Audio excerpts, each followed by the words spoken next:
This is an original fictional story, and any resemblance to real people or events is purely coincidental. I was sitting in my car in the Target parking lot in Plano, Texas, staring at an email I had no business still keeping. It was just a payment confirmation, one of hundreds, dated years back, the kind of thing most people delete without thinking. But my thumb hovered over the trash icon like it was a trigger. The subject line was plain, almost boring. Auto payment successful. And yet my stomach tightened the same way it did when my dad used to clear his throat before saying my name, like it was a warning. I told myself I was being dramatic. I told myself I was safe now. I had my own place, my own job, my own life. Then the memory hit, sharp and clean, like cold water. My father's voice at our dinner table, not loud, not even angry, just certain. Ungrateful. He snapped.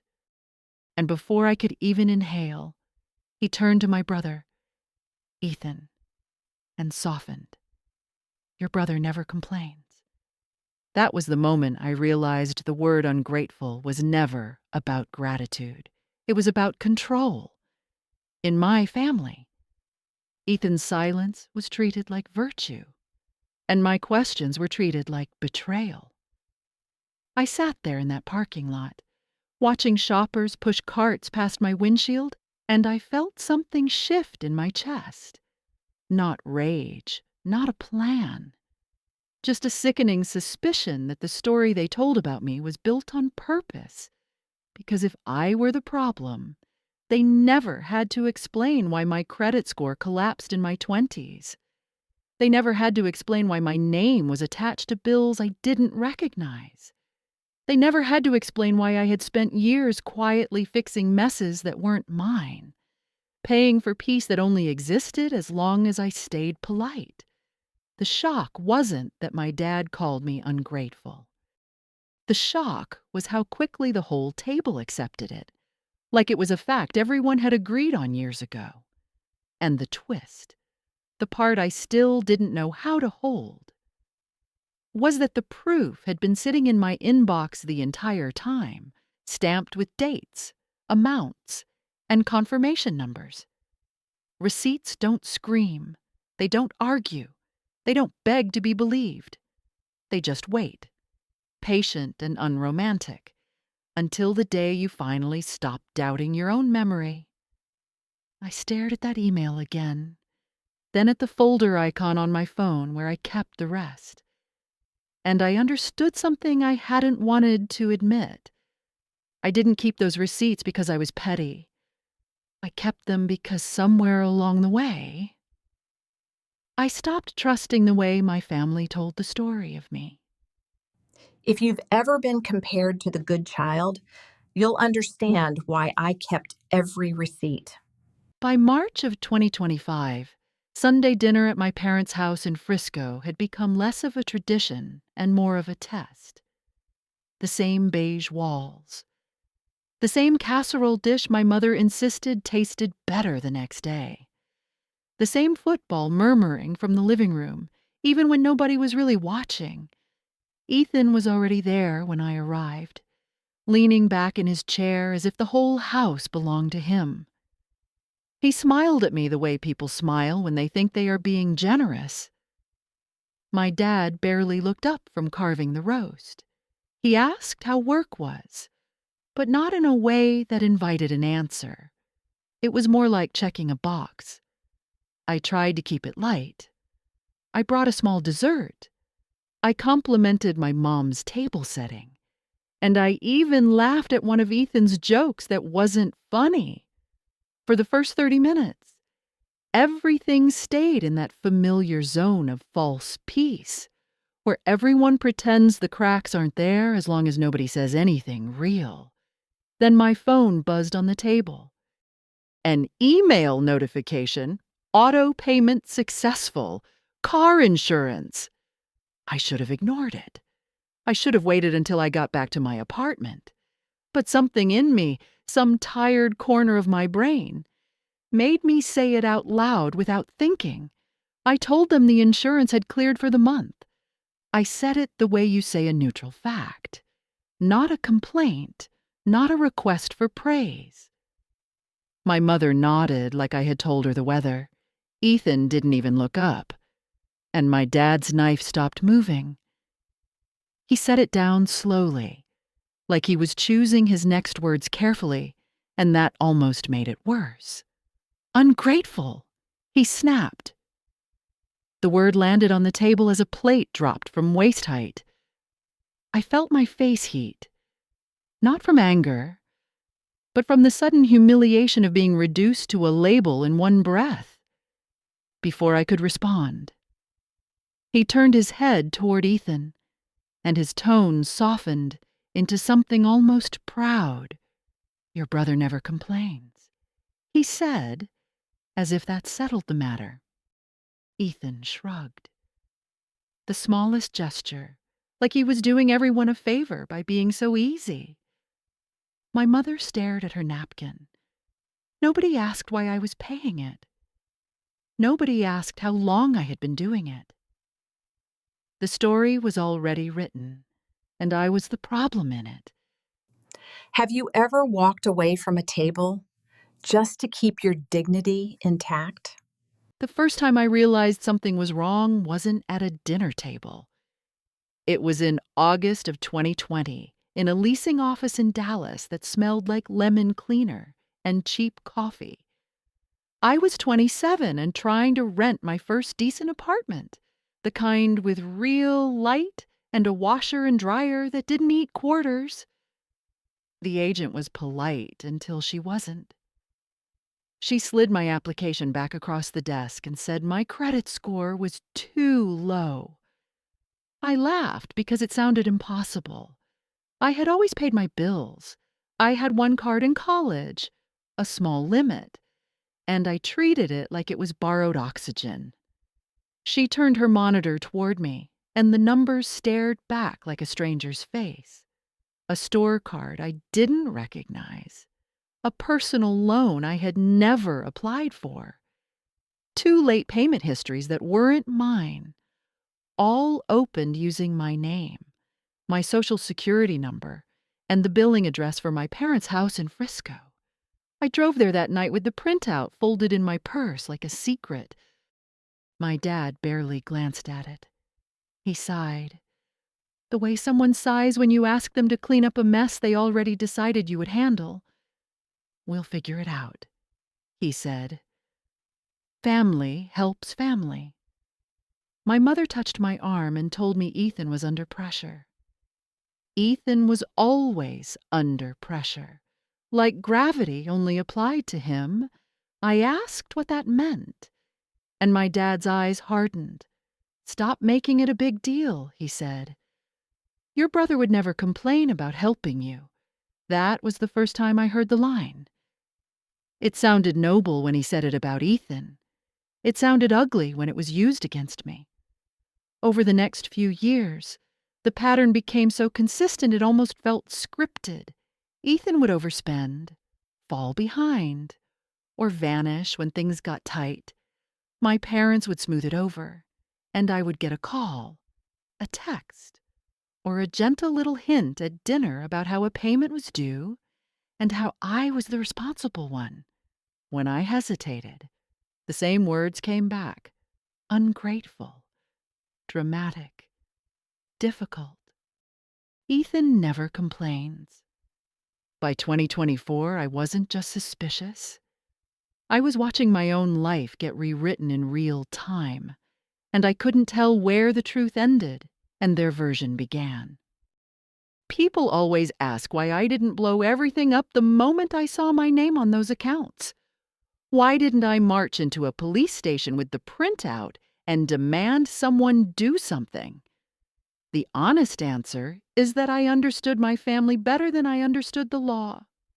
If I went nuclear too early, my dad would cry mistake. My mom would beg for grace. And Ethan would sit there looking wounded, and I'd be painted as the unstable one. The story would become about my attitude. not their choices. So instead of starting a war I knew I would be blamed for, I started keeping records. Quietly, methodically. It was my second job. I made a folder on my laptop labeled Receipts, and then I made subfolders by year. Inside were screenshots of bank transfers, email confirmations, and the kind of boring statements most people never read. I saved the Venmo notes. I saved the text messages that said, "Just for this month, we'll pay you back. Thank you, sweetheart." I saved the ones that didn't even bother with thank you.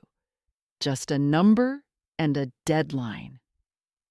I started writing the date in the file name because memory is fragile, and I could feel mine being bent. I switched everything I could to paperless billing so the mail wouldn't disappear at my parents' house. I changed passwords when I was able. I paid what I had to pay to protect my credit.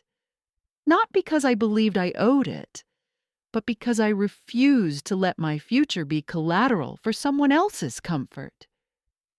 Every month I sent money.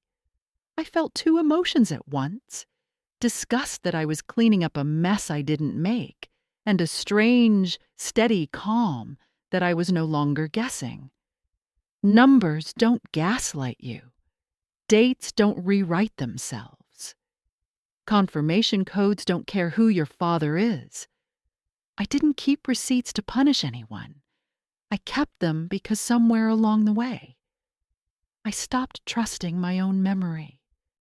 I stopped trusting the way my mother could smile and say, "You know how your father is." As if that explained everything. I stopped trusting the way Ethan could accept help like it was his birthright and still be praised for being low maintenance. The receipts became my anchor. They were proof that I wasn't imagining it. Proof that I wasn't the problem. Proof that I had been carrying weight in a family that kept calling me selfish for noticing. If you've ever kept receipts just to prove you're not crazy, you're not alone. In June of 2025, my parents insisted on throwing Ethan a birthday dinner downtown, the kind of place with dim lighting, heavy menus, and servers who call everyone sir and ma'am. We were packed into a long table at a steakhouse in Dallas, surrounded by cousins I barely knew and family friends who still thought of me as the quiet kid who used to set the napkins. Ethan sat near the center like he was the guest of honor at his own award ceremony. He wore a new watch that caught the candlelight every time he lifted his glass. My mother kept adjusting his collar like he was 15. My dad was in a good mood, which meant he was dangerous in that charming way some people mistake for warmth. When the food arrived, and the conversation got loud enough to feel safe, he stood up with his drink. The room settled into that polite hush people do when they expect something sweet. He smiled and tapped his glass. I felt my shoulders tighten before he even spoke.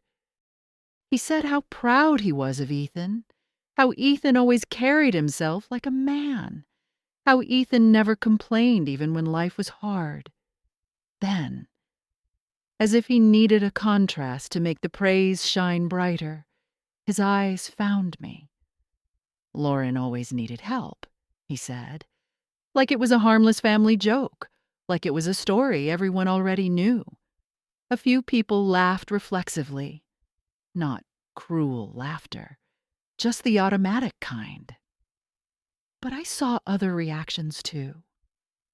One cousin looked down at her plate and started cutting her steak into smaller pieces. Someone's wife took a sip of water and stared at the tablecloth. A friend of my dad's cleared his throat and didn't meet my eyes. I stood there with my glass in my hand, smiling the way women are trained to smile when they are being reduced. I didn't argue. I didn't correct him. I just felt the old, familiar fog roll in, the one that whispers, "Maybe you're the problem." And then underneath that fog, something steadier took root. The truth wasn't just in my head. It was in my files, waiting. I didn't cry in the restaurant bathroom or storm out. I waited until the check was paid and the hugs were done. And then I walked to my car like I was leaving any normal family dinner. I was halfway through the parking garage when I heard my name behind me, Lauren. I turned and saw my Aunt Denise hurrying toward me, her purse tucked under her arm, her face tight in a way I hadn't seen since I was a kid. Denise was my mother's older sister, the one who lived in Fort Worth and never played along with the family's polite scripts. She didn't ask if I was okay in that vague way people do when they don't want an answer. She stepped closer and lowered her voice. "Honey, I saw it," she said. "Saw what?" I asked, still trying to keep my tone casual. "The payments. The notes. The way your mother texts you is like you're a bank." She paused, then added something that made my stomach drop. "I saw your Venmo history when you handed your phone to show me that photo last month. I saw the little captions. Car insurance, Costco, reimbursement." "I didn't want to snoop," she said quickly. "But it was right there. And I recognize the pattern because I've watched your mother protect your father for 30 years. I stood there with my keys digging into my palm, and for the first time in a long time, I felt my doubt loosen." Denise didn't sound angry. She sounded tired, like she had been waiting for someone to say the quiet part out loud. "If you want," she said, "I'll sit with you. We'll talk to them with papers on the table. No yelling, no drama. Just the truth." If someone has ever seen what your family denies, leave a comment. I want to hear your story. 2 weeks later. In July of 2025, we met in my parents' living room after I asked for a serious talk. The same framed family photos stared down from the walls, most of them centered on Ethan's milestones: graduation, promotion, a fishing trip my dad talked about like it were a pilgrimage. I sat on the edge of the couch with a manila folder on my lap, my hands folded over it to keep them from shaking.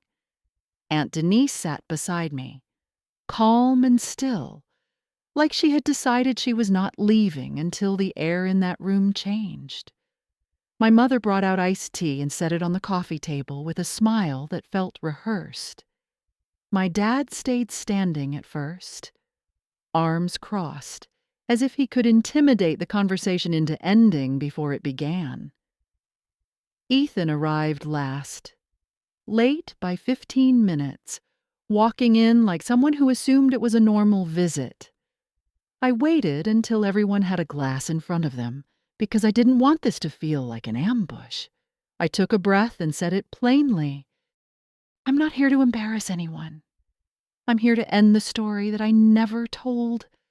My dad scoffed, but I kept going. I slid the folder onto the table and opened it. Inside was a single-page summary, clean and boring on purpose, followed by copies of confirmations and statements: car insurance, Costco, credit payments, dates, amounts. Nothing dramatic, just facts. My mother's smile faltered. Ethan leaned forward like he was finally interested. Denise didn't raise her voice. She simply pointed at the first page and asked my dad, "Do you recognize these payments?" He glanced at the paper as if it were an insult. "Of course I do," he said. "That's what family does." He said it like a verdict. Like that should have ended the conversation. I nodded once. "Then why did you call me ungrateful?" I asked. The room went quiet in a way that felt physical. My dad's jaw tightened. My mother stared at her hands. Ethan's face shifted, not into anger, but into confusion, as he had walked into the middle of a movie, and realized he didn't know the plot. My dad tried to pivot. He said I was making a spreadsheet out of love. He said I kept score. He said Ethan never complained because Ethan understood loyalty. Denise leaned back and said, "Loyalty doesn't require one child to pay for the other and then be shamed for noticing." My dad opened his mouth, then closed it. For a moment, nobody spoke. The receipt sat there between us, quiet and unromantic, doing what I could never do in that house. They made the truth visible without raising my voice. I didn't ask Ethan to apologize. I didn't demand my mother pick a side. I didn't threaten anyone. I just let the paper exist. And in that silence, something in me finally stopped begging to be believed. If the truth needs receipts to survive in your family, that's not love, that's control. The consequences didn't arrive with sirens or shouting. They arrived the way real consequences usually do, slowly, in the days after the truth becomes impossible to ignore. I didn't threaten to call anyone. I didn't say the words identity theft out loud, even though they sat in the back of my throat like a stone. I simply said what I was going to do from that point forward. I told my parents I was freezing my credit and changing every password connected to my name. I told them I would no longer pay for anything that wasn't mine, not because I hated them, but because I was done financing a family story that treated me like the villain. My dad tried to argue. He said I was being dramatic. He said I was punishing everyone over a misunderstanding. Denise asked one question, quiet and lethal. "Then why were the accounts opened at your address?" My father didn't answer. My mother finally spoke. But it wasn't an apology. It was a plea. She said, "You know how your brother is." In early September of 2025, my dad called me on a Tuesday afternoon like nothing had happened. His voice was calm, almost friendly, which is how I knew he wasn't calling to repair anything. He didn't ask how I was. He didn't mention the folder. He went straight to what he wanted. "Your mother and I are hosting dinner this weekend," he said. "The Hendersons are coming, people from the church." I paused, already feeling the old instinct to make myself smaller. He continued, "And I need you to be normal. No papers, no attitude. Don't embarrass us again." There it was. "No, I'm sorry." "No, we were wrong. Just a request for silence, dressed up as family unity." I asked him what he meant by normal. He exhaled like I was exhausting. "You know exactly what I mean. Lauren, smile. Be pleasant. Don't bring up money. Don't bring up the past. Ethan will be there. Your mother's been stressed." I almost laughed, but it wasn't funny. I told him I wasn't coming. The line went quiet for half a beat, and then his tone sharpened. "You're still doing this," he said. "Still punishing us." I said, "I'm not punishing anyone, I'm protecting myself." He tried another angle. He said people were asking questions. He said my absence would look bad. He said the family should stay united. And then, like he couldn't help himself, he brought Ethan into it. "Your brother would never put us in this position," he said. "Your brother would show up." I felt my chest tighten, but my voice stayed even. "That's the problem," I said. "You keep confusing his silence with character." My dad's voice dropped into something colder. "If you can't be loyal, then don't expect to be included," he said. And in that moment, the threat landed the way it was meant to. Not as a loss of love, but as a loss of access. I didn't argue. I didn't plead. I just said one sentence and let it stand. I won't trade my dignity for your comfort anymore. If you've ever been asked to stay quiet to keep the peace, I hope you choose yourself. By November of 2025, the noise in my life had changed. Not disappeared. Just moved. My parents still texted sometimes, usually in vague, careful sentences that avoided responsibility. Ethan sent one message that simply said, "I'm sorry for my part," and I stared at it for a long time before I replied. I didn't write back a speech. I didn't demand he explain himself. I said, "Thank you for saying that. I hope you mean it." Then I put my phone down. That was the strange part of healing for me. It wasn't a big moment. It was the absence of one. It was waking up on a Saturday and realizing I hadn't checked my bank account with dread. It was grocery shopping without bracing for a last-minute call about a bill. It was sitting in my apartment with the windows open, letting the quiet exist without filling it with guilt.